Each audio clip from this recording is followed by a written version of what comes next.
Avui entrevistem a José Antonio Hermida, un pilot de mountain bike que pertany a l'elit mundial. José ha estat campió del món júnior, sub-23, triple campió europeu, medallista olímpic i campió del món.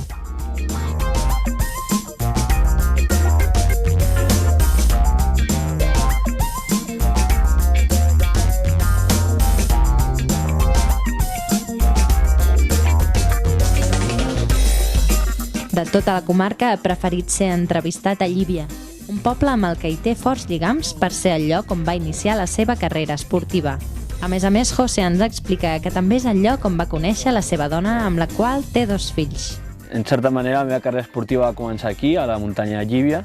La primera cursa que vaig fer va ser aquí, a Llívia, amb 13-14 anyets. Va ser arrel d'una mica de sortir amb amics i professors d'esquí em van comentar que hi havia una cursa que sortia de Llívia a Estavar i em vaig apuntar amb el casco de hoquei, que tenia hoquei gel, de jugar amb l'escola, les bermudes d'aquella època fosforito i un polo, i cap aquí vaig venir. Posteriorment, i ja amb els anys, em vaig arribar a casar amb una dona que actualment és la meva dona, la meva esposa.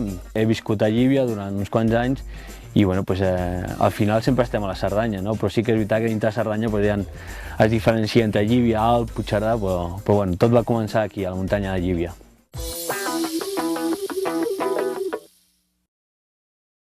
Bé, jo vaig començar al món de la BTT una mica per accident, bàsicament perquè abans de fer bicicleta de muntanya havia estat en escoles de ciclisme i és més, no m'atreia el ciclisme ni de carretera ni el de muntanya, que en aquell llavors quasi bé no existia. I fins als 14 anys feia monopatí, molta gent en recordarà per estar per Puigcerdà trencant els bancs o trencant immobiliari urbà, entre cometes, amb el monopatí, amb l'skate, i a poc em vaig ficar en el món de la BTT en el moment que l'any 1992, 91-92 hi va haver el gran boom de la bicicleta de muntanya a Espanya. M'hi vaig enganxar bàsicament perquè era una bicicleta que em permetia poder gaudir de l'entorn de la Cerdanya i poder accedir a puestos o llocs, diguéssim, de la Cerdanya que amb el monopatí ho tenia molt limitat, no?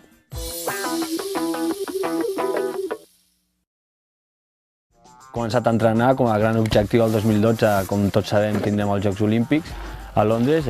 Després d'haver participat en 3 Jocs Olímpics, possiblement siguin els 4 Jocs Olímpics per mi, amb la condició de més o menys favorit, sobretot tenint en compte que el 2010 vaig ser el campió del món i durant aquest any m'he mantingut a l'elit. Intentarem una mica revalidar o tornar al podi, com vaig fer el 2004 a Atenes, on vaig fer subcampió.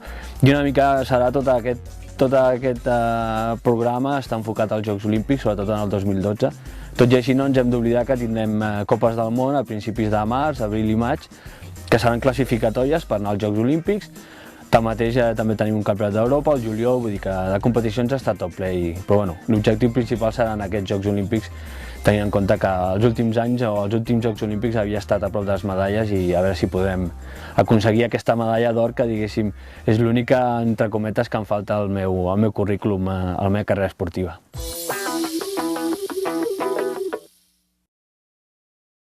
Tenim molts rivals, els de sempre, tenim l'italià Marco Fontana, tenim els suïssos, que són, diguéssim, la primera potència mundial ara mateix en BTT.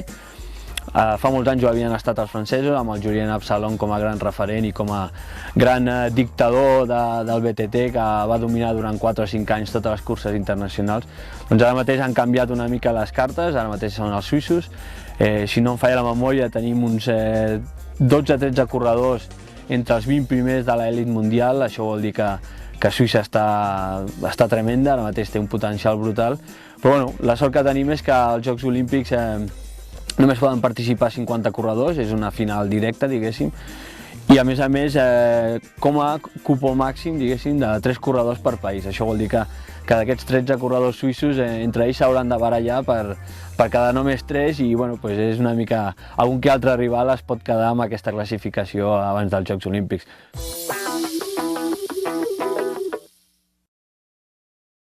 El dia a dia dels entrenaments d'un esportista com jo és aixecar-se al matí d'hora. És importantíssim haver dormit molt durant la nit perquè és el període de descans, és tan important el descans com l'entrenament que es fa durant el dia, l'entrenament físic. M'aixeco, porto la família al col·le, els 2 nens que tinc, Sandra i Eric, els porto al col·le i un cop deixats al col·le torno cap a casa, em vesteixo i surto amb la grupeta que tenim, un grupet de corredors que estem aquí a Cerdanya. Els entrenaments meus poden variar molt, des d'una hora al dia fins a 6 hores contínues, sigui en bicicleta carretera o bicicleta de muntanya. Gran part de l'entrenament es fa amb la bicicleta carretera perquè hi ha menys impacte muscular. La bicicleta de muntanya és molt explosiva i destrossa molt a nivell físic, així que el 70% dels meus entrenaments sobre la bicicleta són amb una bicicleta de ruta i la resta es fa amb la bicicleta de muntanya. Això varia molt durant l'any, evidentment, i durant les setmanes, perquè hi ha setmanes on entreno molt, hi ha setmanes de càrrega on s'entrena molt, hi ha setmanes de descans o regeneració on entrenem una mica menys, però estaríem parlant d'unes 20, entre 20 i 30 hores a la setmana és una setmana més o menys tipus d'entrenament, no?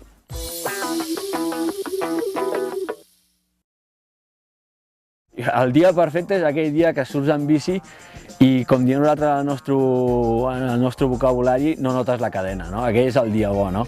El dia que surts amb la colla i els pots estripar en qualsevol lloc, que quasi no notes la cadena. Aquella era la jornada perfecta.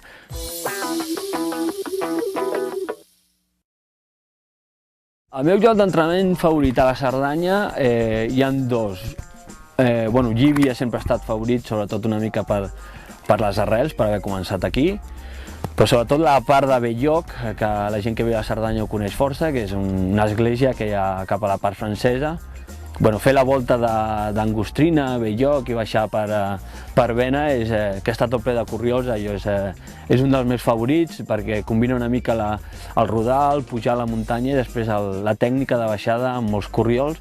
I després ara últimament també em moc molt per la part de la Molina, sobretot des que han fet el bike park, on hi ha camins marcats per bicicleta i fa que les zones siguin una mica més tècniques i que em pugui treure més de suc.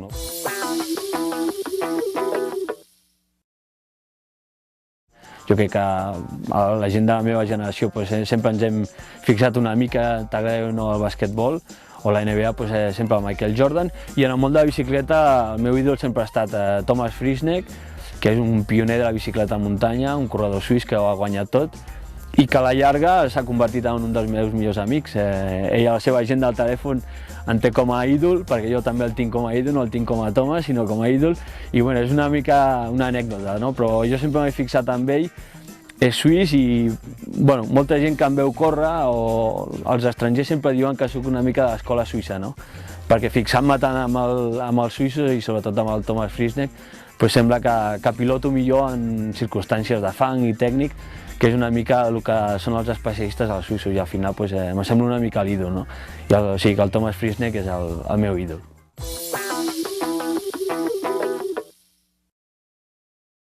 Com a rutes a aconsellar a la Cerdanya hi ha moltes. Una de les més famoses últimament és la 360, que vindria a ser la volta a tota la Cerdanya, enllaçant una mica el millor de cada zona, diguéssim, de cada població. I seria potser la favorita de molta gent. Tot i així és una ruta molt exigent, que necessita de dies, que no és pas una ruta de sortir un diumenge al matí i fer-la, o sigui que vindria a ser una cursa per etapes, no? Però cursa individual, o vull dir entrenament, o sortida de bicicleta individual d'un sol dia, aconsellaria també una que és prou famosa, de la gent que surt a la Cerdanya, que és la de Caixans, a dalt de tot del Pla de les Forques, i baixar utilitzant el GR que es va fer a la Territori Cerdanya, o a la Territori Ermida antigament, que és un corriol que va sortir a Vilallobent.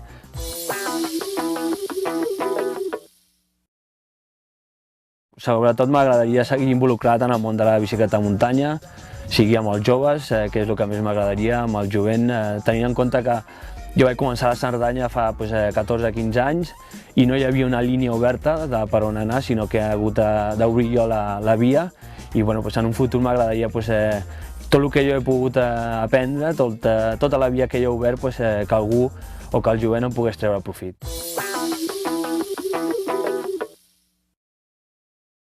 Fa anys vam muntar una escola amb uns amics i sobretot amb un conegut. Curiosament l'escola no està a la Cerdanya, és una escola de bicicleta de muntanya. Es va muntar al poble originari dels meus pares, a Galícia, a Maceda. Va començar com una cosa petitona, com comencen moltes coses, i ara per ara és un dels millors clubs de Galícia, o potser el millor club, amb una escola de formació, amb nens fins als 16 anys. La funció de l'escola no és tenir resultats o guanyar campionats del món, sinó que fer una formació als nanos i sobretot que agafin uns hàbits d'esport. I tot i així ens han sortit dos nanos que possiblement siguin el relleu de Josep Antoni Hermida en un futur, mai ho sabrem, però ara per ara ja hem participat a les curses internacionals, com pot ser campionats del món o campionats d'Europa. I ojalà es pogués fer una franquícia, diguéssim, a la Cerdanya o poder inculcar una mica més la filosofia que porta ara mateix l'escola d'allà.